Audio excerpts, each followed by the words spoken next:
ASM info நேயர்கள் அனைவருக்கும் அன்பான வணக்கங்கள். நான் ஸ்ரீவர்மா மருத்துவமனையின் சித்த மருத்துவர் ஜெயரூபா.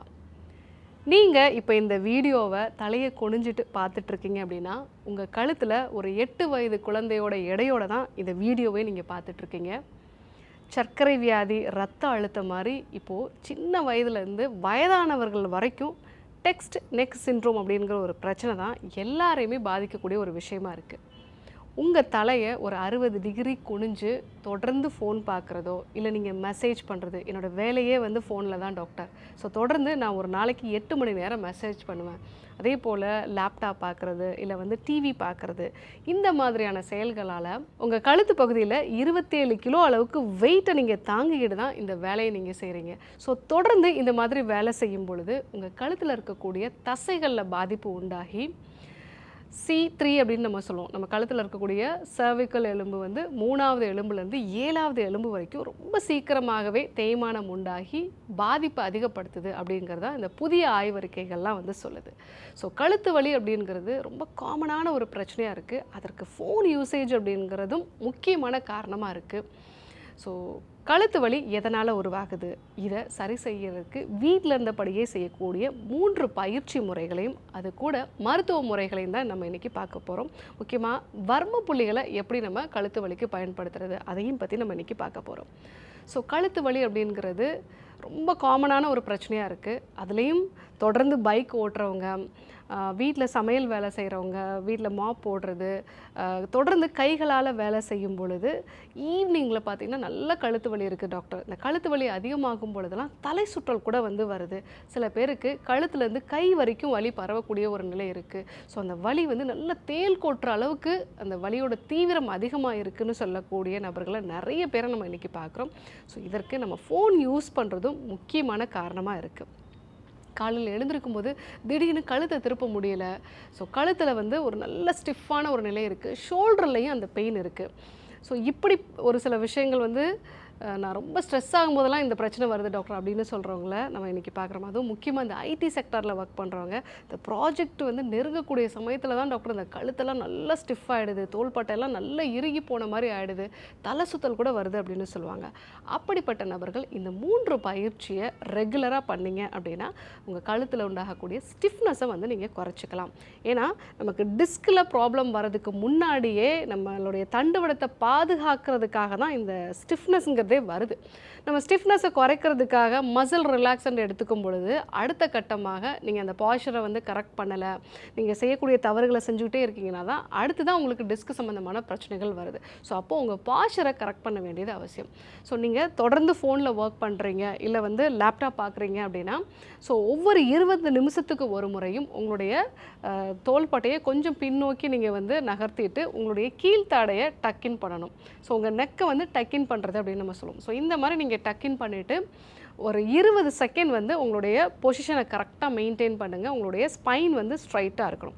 ஸோ இதை நீங்கள் எவ்ரி 20 மினிட்ஸ்க்கு ஒன்ஸ் வந்து நீங்கள் பண்ணிங்க அப்படின்னா உங்களுடைய ஸ்பைன் அலைன்மெண்ட் வந்து கரெக்டாக வரும். இது வந்து நெக்கில் உண்டாகக்கூடிய ஸ்டிஃப்னஸை வந்து குறைக்கும்.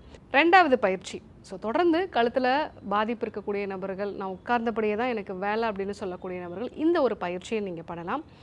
ஒவ்வொரு 1 மணி நேரத்துக்கு ஒரு முறையும் உங்களுடைய ஸ்பைனை ஸ்ட்ரைட்டாக வச்சுட்டு நீங்கள் கழுத்தை டக்கின் பண்ணிவிட்டு ஸோ உங்களுடைய கழுத்தை இடது பக்கமாக திருப்பி ஆழ்ந்து மூச்சு இழுத்து விடணும். 6 முறை இந்த மாதிரி செய்யணும். ஸோ இடது பக்கமாக திருப்பி, அதுக்கப்புறமா வலதுபுறமாக திருப்பி, கழுத்தை அண்ணாந்து, கழுத்தை குனிஞ்சு, ஸோ இந்த மாதிரி 6 முறை நீங்கள் இந்த பயிற்சியை வந்து செய்யணும். அந்த மாதிரி பயிற்சி செய்யும் பொழுது உங்களுடைய கழுத்து பகுதிக்கு அதிக அளவு வந்து பிராணசக்தியை கொடுக்கறதாக நீங்கள் வந்து இமேஜின் பண்ணிக்கணும். நீங்கள் பிராணசக்தி அப்படிங்கிற மாதிரி யோசிச்சுக்கலாம், இல்லை உயிர் சக்தி, இல்லை ஆக்சிஜன் அதிகமாக கொடுக்குறோம் அப்படிங்கிற மாதிரி ஏதாவது ஒரு வகையான கற்பனையோட நீங்கள் உங்களுடைய கழுத்து பகுதியை பற்றி யோசிச்சுட்டே இந்த பயிற்சியை வந்து செய்யலாம்.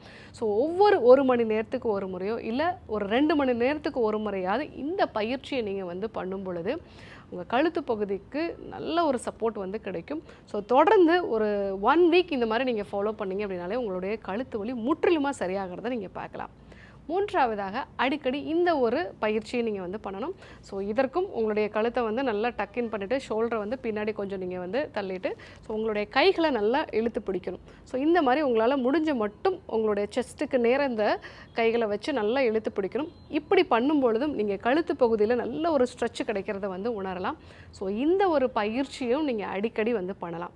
இதெல்லாம் ஃபாலோ பண்ணிங்க அப்படின்னாலே நெக்கில் இருக்கக்கூடிய ஸ்டிஃப்னஸ் வந்து நல்லாவே வந்து குறைஞ்சிரும். பட் இது வந்து நீங்கள் உங்கள் பாய்ச்சரையும் வந்து கரெக்ட் பண்ணணும், உங்களோட ஸ்ட்ரெஸ்ஸையும் மேனேஜ் பண்ணணும். அந்த விஷயத்தையும் சேர்த்து பண்ணால் தான் உங்களுக்கு இது நிரந்தரமாக வந்து சரியாகும். சில பேருக்கு பார்த்தீங்க அப்படின்னா இந்த நெக் பெயின் அடுத்த கட்டமாக கழுத்துலேருந்து கைக்கு வரக்கூடிய நரம்புகளை வந்து பாதிக்கும். இதை ரேடிகுலோபதி அப்படின்னு நம்ம வந்து சொல்லுவோம். அது மட்டும் இல்லாமல் கழுத்தில் இந்த பஃபலோ ஹாம்பே வந்து உருவாயிடும். நல்ல கழுத்தில் ஒரு மேடு மாதிரி வந்து உருவாயிடும். இது ஸ்ட்ரெஸ் அதிகமாக இருக்கிறவங்களுக்கும் ரொம்ப நாளாக கழுத்து வலினால் பாதிக்கப்பட்டவங்களுக்கும் இந்த ஃபார்வர்ட் நெக் பொசிஷன்னு சொல்லுவோம். நம்ம உடம்பை விட்டு கழுத்து மட்டும் கொஞ்சம் முன்னாடி வந்து இருக்கும்.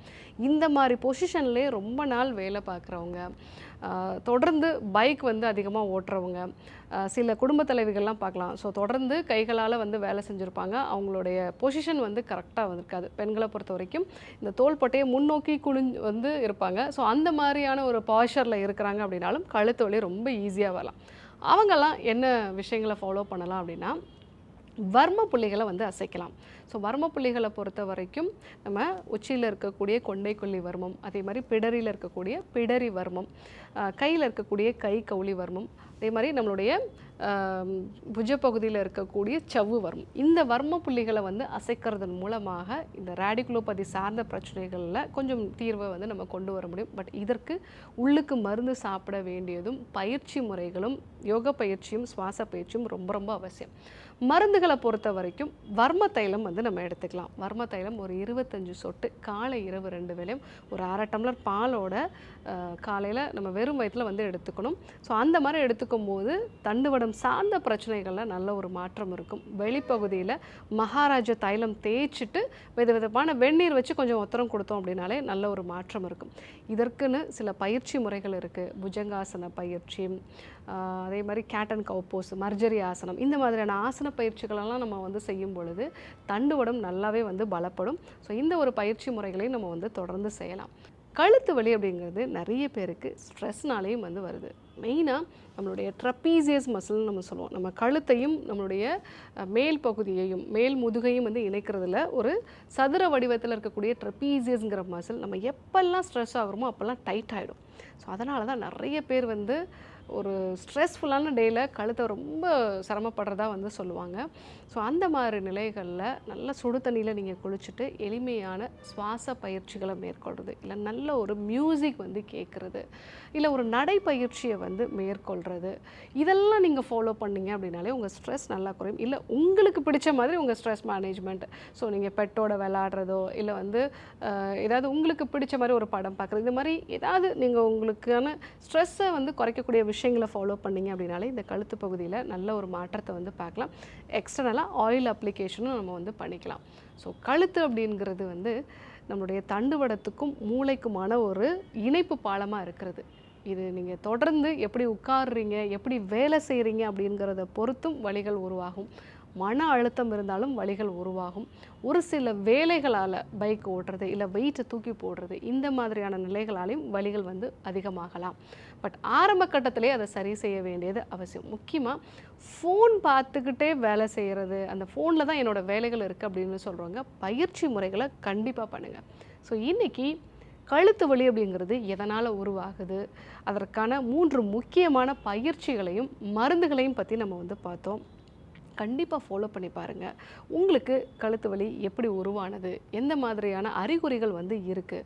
சில பேர்லாம் வந்து சொல்லுவாங்க, என்னால் கைகளால் எந்த பொருளையுமே பிடிக்க முடியல டாக்டர். ரொம்ப நாளாக கழுத்து வலி இருக்கிறவங்க அடிக்கடி வந்து பாத்திரங்களை தரையில் விட்டுருவாங்க, அவங்க grip இல்லாதனால. இது வந்து ரொம்ப உச்சக்கட்ட ஒரு நிலைன்னு வந்து சொல்லலாம். ஸோ இந்த மாதிரி என்னென்ன அறிகுறிகள்லாம் இருக்குது, பில்லோ வச்சு தூங்குறதுக்கும் இதுக்கும் சம்மந்தம் ஏதாவது இருக்குது, அந்த மாதிரி நிறைய கேள்விகள் இருக்கும். ஸோ உங்களுக்கு அந்த மாதிரி சந்தேகங்கள் இருந்தால் கமெண்ட்டில் சொல்லுங்கள். அடுத்தடுத்து வர வீடியோக்களில் அதை பற்றி நம்ம வந்து பேசலாம். ஸோ இன்றைக்கி கழுத்து வலி பற்றி நிறைய நல்ல தகவலெல்லாம் நம்ம வந்து தெரிஞ்சுக்கிட்டோம். இதே போன்று இன்னொரு வீடியோவில் உங்களை சந்திக்கிறேன். நன்றி, வணக்கம்.